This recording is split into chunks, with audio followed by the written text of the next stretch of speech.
జగిత్యాల జిల్లా వెల్గటూరు మండల కేంద్రంలోని అంబేద్కర్ కూడలి వద్ద భారత రాష్ట్ర సమితి మండల పార్టీ అధ్యక్షులు చల్లూరి రామచంద్రగౌడ్ ఆధ్వర్యంలో మాజీ మార్కెట్ కమిటీ అధ్యక్షులు పతిపాక వెంకటేష్, జూపాక కుమార్, సురేష్, మూగల సత్యం మరియు మహిళా నాయకులతో కలిసి వినతి పత్రం సమర్పించారు. కాంగ్రెస్ ప్రభుత్వం ప్రజలకు అన్ని విధాలా మోసం చేసిందని, కనువిప్పు కలగాలని బాబాసాహెబ్ అంబేద్కర్ విగ్రహానికి వినతి పత్రం సమర్పించారు.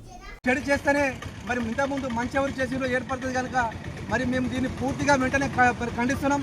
అక్కడ ఉన్నటువంటి మాజీ ఎమ్మెల్యే నరేందర్ రెడ్డిని కూడా అక్కడ ఉన్నటువంటి చాలామంది నాయకులను, మహిళలను, రైతులను, ఆదివాసులను, నిరుపేద కుటుంబాలను, గిరిజన కుటుంబాలను, ఆదివాసీ కుటుంబాలను, లంబడి కుటుంబాలను అరెస్టు చేయడం, మీ రెడ్డి నిరంకుశ పరిపాలనకు, కాంగ్రెస్ దౌర్జన్య అవినీతి పరిపాలనకు ఇది మేము ప్రతిఘటిస్తున్నాం. దయచేసి ఖబర్దార్ మా బీఆర్ఎస్ పార్టీ పక్షాన మేము ముందుగా మిమ్మల్ని ఖండిస్తూ జైల్లో ఉన్న వారిని వెంటనే మరి విడుదల చేసి వారి మీద ఉన్న కేసులను ఎత్తివేసి మరి అభివృద్ధి బాట మీదైతే మరి ప్రజలను మమేకం చేసుకొని కలుపుకొని పోవాలని మేము మా వెల్గటూరు మండల పక్షాన కోరుకుంటున్నాం. జై తెలంగాణ. సూపర్ 6ను సూపర్ చెక్కగా మార్చారు. మీరు ఒక్క హామీని కూడా నెరవేర్చలేదు. ఒక్క హామీ అంటే ఒక్క హామీ కూడా నెరవేర్చకుండా ఈరోజు మేము ఇది ఇచ్చినాము అది ఇచ్చినాము అని చెప్పడం వల్ల రైతులకు మీరు సరి అయిన నీరు ఇవ్వట్లేదు.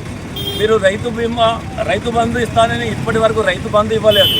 రుణమాఫీ చేస్తానని ఇదివరకు రుణమాఫీ పూర్తి స్థాయిలో ఎవరికి కాలేదు. 2 లక్షల రుణమాఫీ డిసెంబర్ 9 తారీఖు నాడు మీకు మొత్తం మందికి రుణమాఫీ చేస్తాను. ఇవాళ మీరు ఆ డిసెంబర్ పోయి ఈ డిసెంబర్ కూడా అయిపోవడానికి వచ్చింది. ఇప్పటి వరకు పూర్తి స్థాయిలో రుణమాఫీ జరగలేదు. మరి కళ్యాణ లక్ష్మి మన కేసీఆర్ గారు ₹1,00,000 ఇస్తుండేది. నేను ₹1,00,000 కాకుండా ఎక్స్ట్రా ఇంత తులం బంగారం ఇస్తానన్నావు. ఇప్పటి వరకు కూడా ఒక్కరికి కూడా ఇచ్చినటువంటి దాఖలా లేదు. జై తెలంగాణ, జై తెలంగాణ.